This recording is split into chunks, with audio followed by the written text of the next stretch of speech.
인터넷에서 뜨거운 물로 모공을 열고 씻은 후에 차가운 물로 모공을 닫아주면 피부가 좋아진다고 한다던데 그건 사실인가요? 실제로는 뜨거운 물로 세안을 하면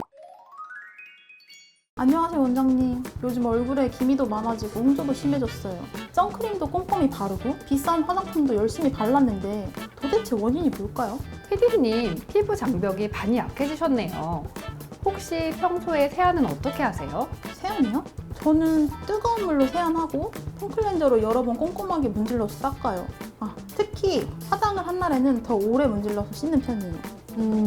뜨거운 물에 문지르면서 세안한다고요? 사실 피부과를 찾는 많은 분이 세안법을 간과하는 경우가 많아요. 그런데 피부 상태를 결정하는 가장 중요한 요소 중 80%는 시술이 아니라 평소 생활 습관이에요. 그만큼 세안법이 피부 건강에 결정적인 영향을 미친다는 뜻이죠. 세안의 목적은 단순히 노폐물을 제거하는 것이 아니라 피부 장벽을 보호하면서 깨끗하게 관리하는 거예요. 하지만 잘못된 세안법을 몇 년 동안 지속하면 피부 장벽이 손상되어 기미가 생기고 홍조가 심해질 수 있어요. 정말요? 그럼 많은 사람들이 무심코 하는 잘못된 세안 습관은 어떤 게 있나요? 그리고 원장님의 올바른 세안 노하우 이런 것도 있나요? 네, 물론이죠. 지금부터 하나씩 차근차근 설명해 드릴 테니 잘 따라오세요. 세안법만 올바르게 바꿔도 피부과를 찾을 일이 확 줄어들 거예요. 피부에 엄청 자극적이고 잘못된 세안 습관 뭐가 있나요? 첫 번째는 세안 전 손을 씻지 않는 습관이에요. 손은 우리 몸에서 세균이 많은 부위 중 하나예요. 손을 씻지 않고 세안하면 세균이 비누와 섞여 얼굴에 묻게 되고 결국 트러블을 유발할 수 있어요. 항상 세안하기 전에 반드시 손을 깨끗이 씻는 습관을 들이세요. 두 번째 잘못된 습관은 뜨거운 물의 폐해입니다. 너무 뜨거운 물이나 차가운 물로 세안하면 피부가 건조해지거나 피지가 과도하게 분비될 수 있어요. 이렇게 되면 트러블이 생기고 주름이 증가할 수 있죠. 세수는 처음부터 끝까지 미지근한 물로 하는 게 가장 좋아요. 인터넷에서 뜨거운 물로 모공을 열고 씻은 후에 차가운 물로 모공을 닫아주면 피부가 좋아진다고 한다던데 그건 사실인가요? 실제로는 그렇지 않아요. 뜨거운 물로 세안을 하면 모공이 열리고 진피층의 혈관도 확장되는데요. 이후 찬물로 헹구면 피부가 갑자기 수축하면서 자극을 받게 돼요. 이렇게 이완과 수축이 반복되면 혈관이 늘어나서 홍조가 생기고 심할 경우 영구적으로도 사라지지 않는 홍조로 이어질 수도 있어요.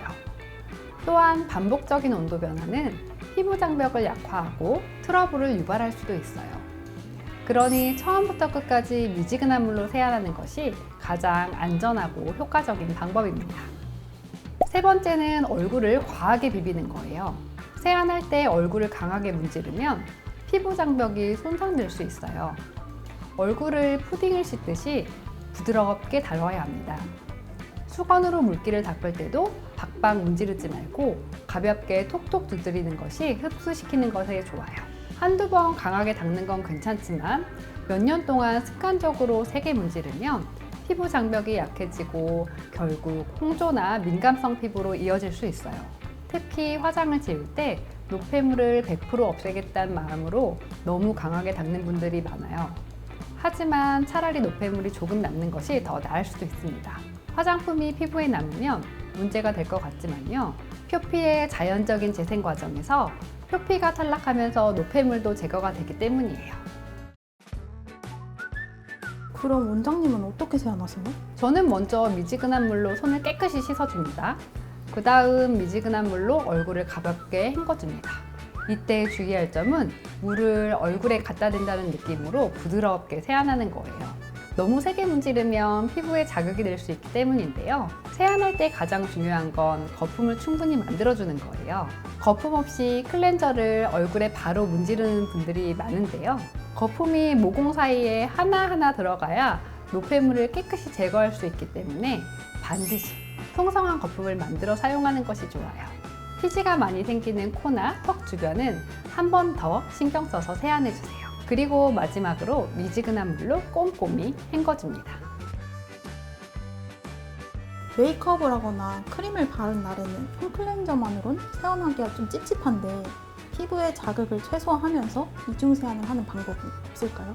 네, 있습니다. 선크림이나 비비크림에는 오일 성분이 포함되어 있기 때문에 먼저 클렌징 오일로 부드럽게 마사지하듯 지워지는 것이 좋아요. 그 다음에 폼 클렌저를 사용해 한 번 더 세안하면 깨끗하게 클렌징 할 수 있습니다. 좀 더 완벽하게 노폐물을 제거하고 싶다면 화장솜에 히알루론산 토너를 묻혀 피부결에 따라 가볍게 닦아주세요.